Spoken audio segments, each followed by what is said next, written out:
Genetika pertama kali ditemuin sama Gregor Johann Mendel. Waktu itu beliau meneliti tanaman kacang polong. Kenapa ya Mendel milih kacang polong?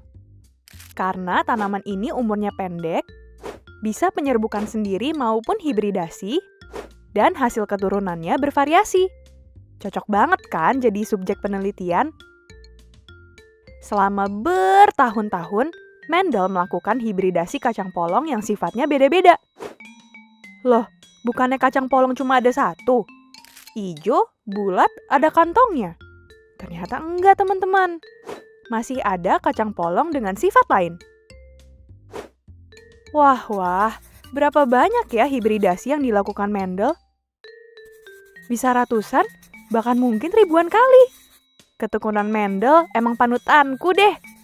Setelah sekian waktu, akhirnya Mendel bisa menyimpulkan hasil penelitiannya. Kesimpulan itu sampai detik ini dikenal sebagai hukum 1 dan hukum 2 Mendel.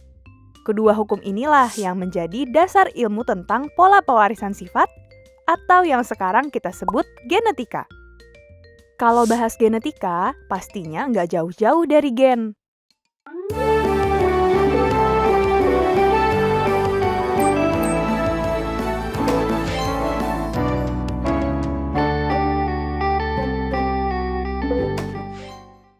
Gen itu sebenarnya apa sih? Kita bisa bayangin gen itu kayak susunan kode-kode yang membentuk sifat atau karakter makhluk hidup. Satu set gen membentuk satu sifat. Misal, gen ini warna rambut, gen ini bentuk mata, dan seterusnya. Kebayang nggak tuh? Sepanjang dan serumit apa kode-kode ini? Gimana nggak makin takjub sama sang pencipta yang udah merajut gen kita? Tiap makhluk hidup diciptakan begitu spesial.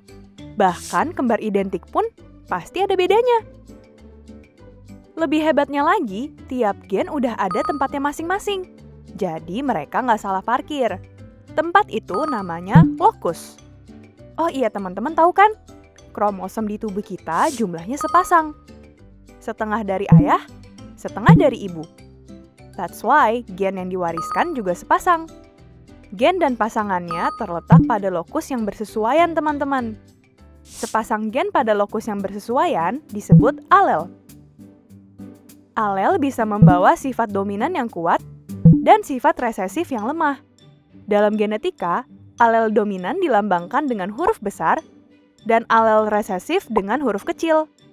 Kalau alel sama-sama dominan atau sama-sama resesif, disebutnya homozigot. Kalau sifatnya beda, disebut heterozigot. Nah, teman-teman, keseluruhan informasi genetik inilah yang membentuk sifat asli makhluk hidup, atau sebutannya genotip. Genotip akan memengaruhi fenotip, yaitu sifat makhluk hidup yang bisa dilihat secara fisik. Jadi ingat aja, genotip, genetik. Fenotip, fisik.